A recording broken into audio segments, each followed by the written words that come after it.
ओम नमः चंडिकायै। अथ चतुर्थो अध्याय। इंद्र आदि देवताओं द्वारा देवी की स्तुति।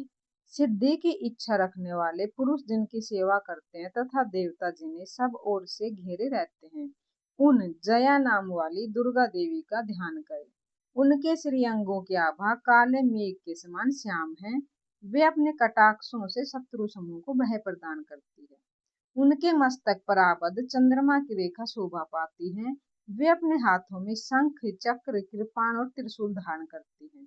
उनके 3 नेत्र हैं। वे सिंह के कंधे पर चढ़ी हुई है और अपने तेज से तीनों लोगों को परिपूर्ण कर रही है। ऋषि कहते हैं, अत्यंत पराक्रमी दुरात्मा महिषासुर तथा उसकी दैत्य सेना के देवी के हाथों से मारे जाने पर इंद्र आदि देवता प्रणाम के लिए गर्दन तथा कंधे झुकाकर उन भगवती दुर्गा का उत्तम वचनों द्वारा स्तुति करने लगे।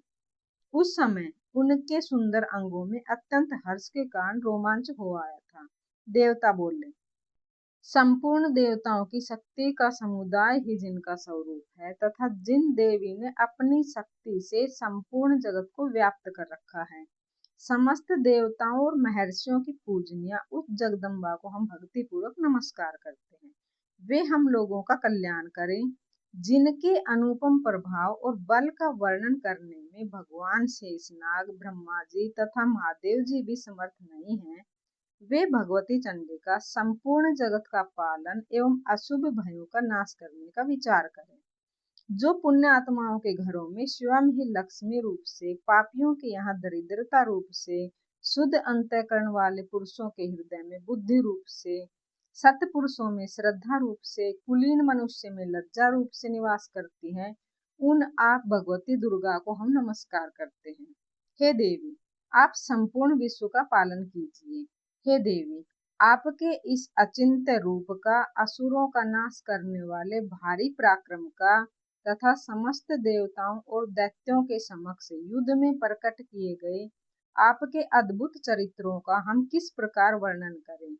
आप संपूर्ण जगत की उत्पत्ति में कारण हैं।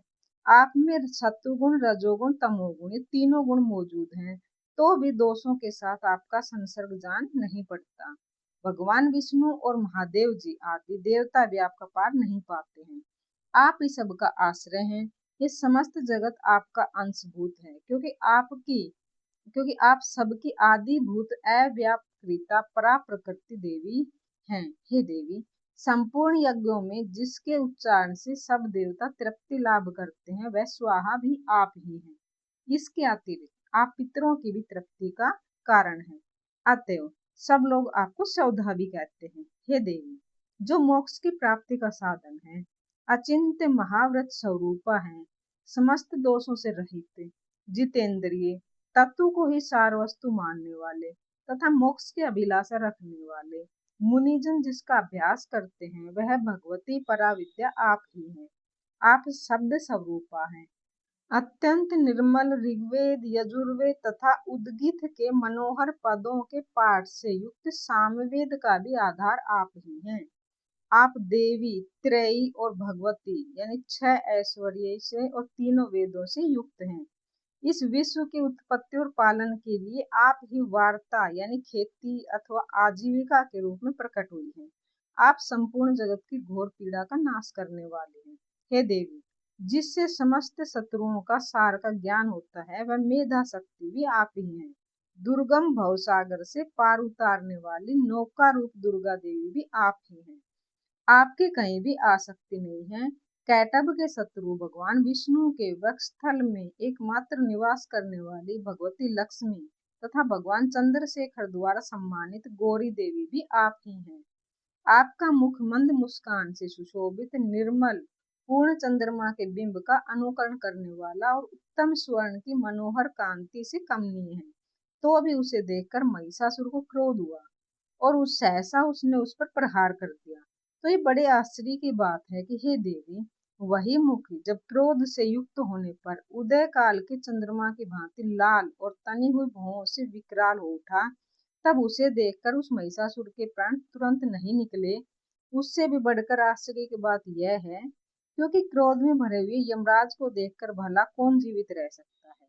हे देवी, आप प्रसन्न हो परमात्मा स्वरूपा आपके प्रसन्न होने पर जगत का अभ्युदय होता है और क्रोध में भर जाने पर आप तत्काल ही कितने कुलों का सर्वनाश कर डालते हैं। ये बात अभी अनुभव में आई है, क्योंकि महिषासुर के विशाल सेना क्षण भर में आपके कोप से नष्ट हो गई। सदा अभ्युदय प्रदान करने वाले आप जिन पर प्रसन्न रहती हैं, वे ही देश में सम्मानित हैं। उन्हीं को धन और यश की प्राप्ति होती है। उन्हीं का धर्म कभी स्थिर नहीं होता तथा वे ही अपने हष्ट पुष्ट स्त्री पुत्र और भृत्यों के साथ धन्य माने जाते हैं।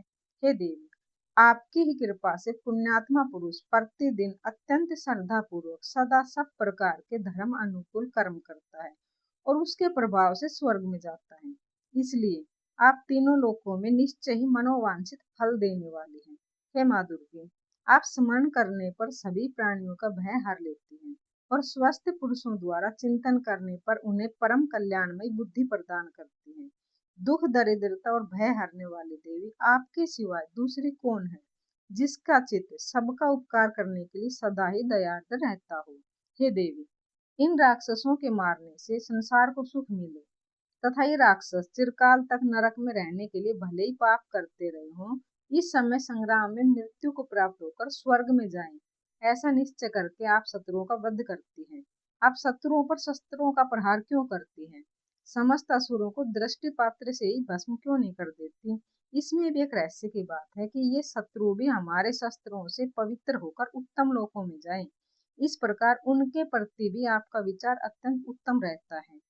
खड्ग के तेज पुंज की भयंकर दीप्ति से तथा आपके त्रिशूल के अग्रभाग के घनीभूत प्रभा से चौंधियाकर जो असुरों की आंखें फूट नहीं गई, उसमें कारण यही था कि वे मनोहर रश्मियों से युक्त चंद्रमा के समान आनंद प्रदान करने वाले आपके इस सुंदर मुख का दर्शन करते थे। हे देवी, आपका शील दुराचारियों के भी बुरे बर्ताव को दूर करने वाला है और साथ ही यह रूप ऐसा है जो कभी चिंतन में नहीं आ सकता, जिसकी कभी दूसरों से तुलना भी नहीं हो सकती, तथा आपका बल और पराक्रम तो उन दैत्यों का भी नाश करने वाला है जो कभी देवताओं के पराक्रम को भी नष्ट कर चुके थे। इस प्रकार आपने शत्रुओं पर भी अपनी दया प्रकट ही की है।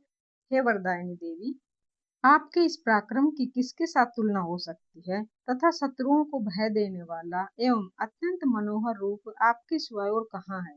हृदय में कृपा और युद्ध में निष्ठुरता, ये दोनों बातें तीनों लोकों में केवल आप में ही देखी गई हैं। हे माता, आपने शत्रुओं का नाश करके इस समस्त त्रिलोकी की रक्षा की है। उन शत्रुओं को भी युद्ध भूमि में मारकर स्वर्गलोक में पहुंचाया है तथा उन्मत्त दैत्यों से प्राप्त होने वाले हम लोगों के भय को भी दूर किया है। आपको हमारा नमस्कार है। हे देवी, आप शूल से हमारी रक्षा करें। हे अम्बिके, आप खड्ग से हमारी रक्षा करें तथा घंटा के ध्वनि और धनुष के टंकार से भी हम लोगों की रक्षा करें। हे चंडिके, पूर्व पश्चिम दक्षिण दिशा में आप हमारी रक्षा करें तथा हे ईश्वरी, अपने त्रिशूल को घुमाकर आप उत्तर दिशा में हमारी रक्षा करें। तीनों लोकों में आपके जो परम सुंदर और अत्यंत भयंकर रूप विचरते हैं, उनके द्वारा भी आप हमारी तथा इस भूलोक की रक्षा करें। हे अम्बिके, आपके कर पलुओं में शोभा पाने वाले खड्ग शूल गदा आदि जो जो अस्त्र शस्त्र हों, उन सब के द्वारा आप सब ओर से हम लोगों की रक्षा करें। ऋषि कहते हैं, इस प्रकार जब देवताओं ने जगन माता दुर्गा की स्तुति की और नंदन वन के दिव्य पुष्पों एवं गंध चंदन आदि के द्वारा उसका पूजन किया, फिर सबने मिलकर भक्ति पूर्वक दिव्य धूपों की सुगंध से निवेदन की। फिर सबने मिलकर जब भक्ति पूर्वक दिव्य धूपों की सुगंध निवेदन की, तब देवी ने प्रसन्न वदन होकर प्रणाम करते हुए सब देवताओं से कहा।